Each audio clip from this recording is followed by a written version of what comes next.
O pré-sal hoje é uma grande preocupação ambientalista.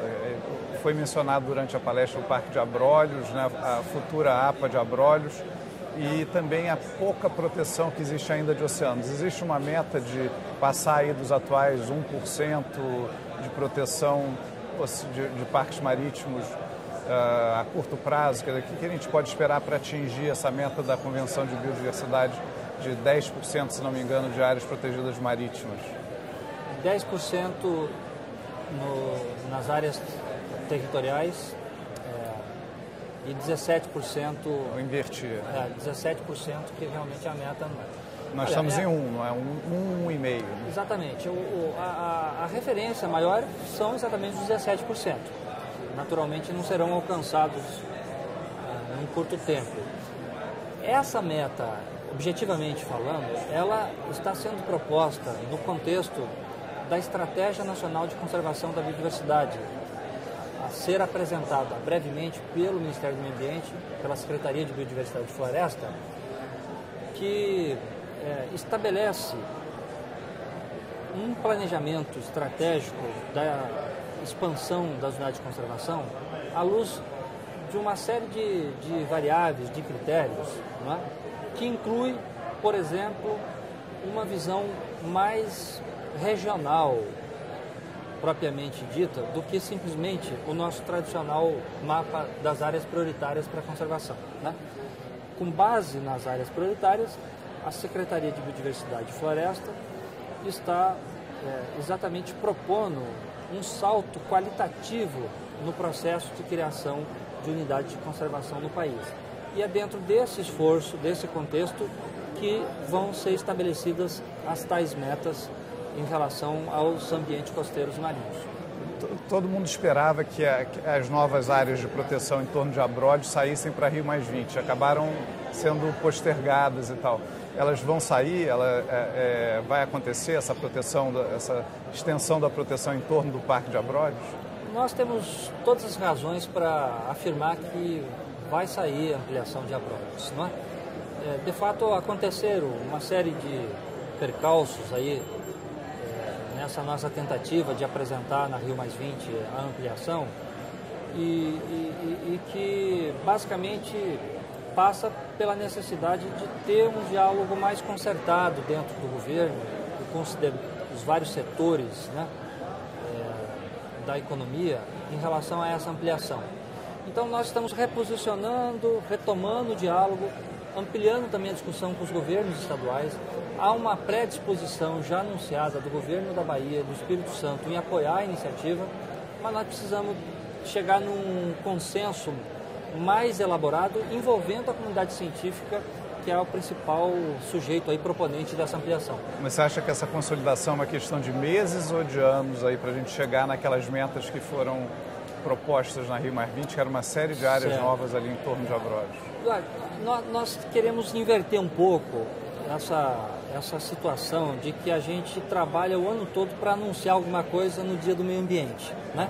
Tem um simbolismo, é importante, sempre que possível é bom manter essa tradição, não é? Mas nós devemos ter um fluxo contínuo de criação de unidades de conservação. Então nós não vamos esperar o próximo Dia Mundial do Meio Ambiente para fazer o anúncio de qualquer uma unidade que venha a ser criada.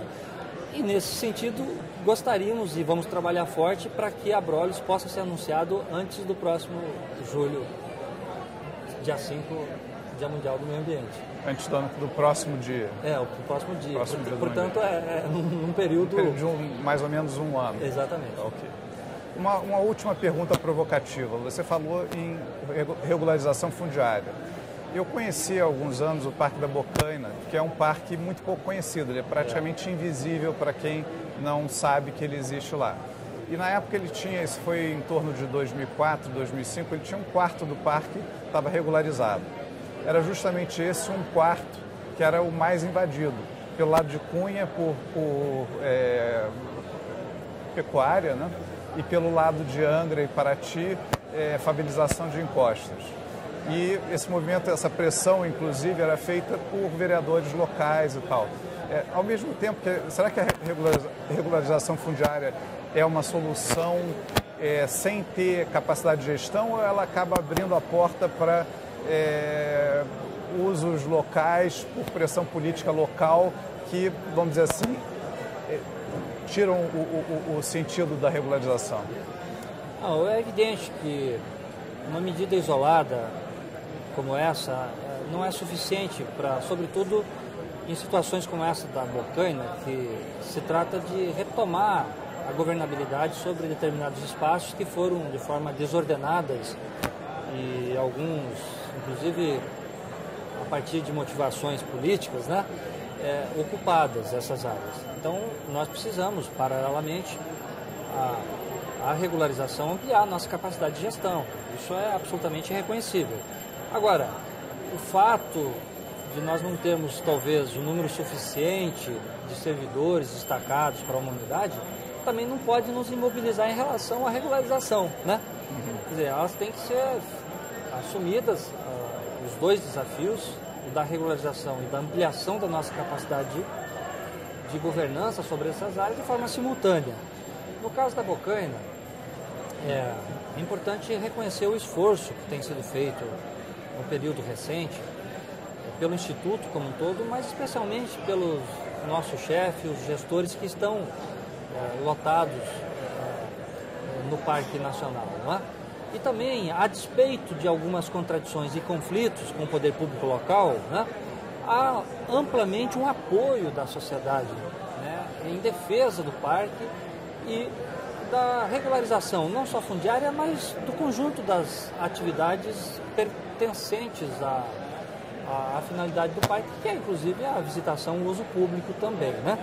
Então nós estamos sim numa tratativa muito intensa, buscando ordenar essas atividades. Temos lá uma situação extremamente delicada, que é a presença de barracas, né, na parte próxima a Paraty, comunidade de Trindade, que dá acesso aos visitantes a uma praia dentro do parque, e inclusive há decisão judicial para a remoção dessas construções, não é?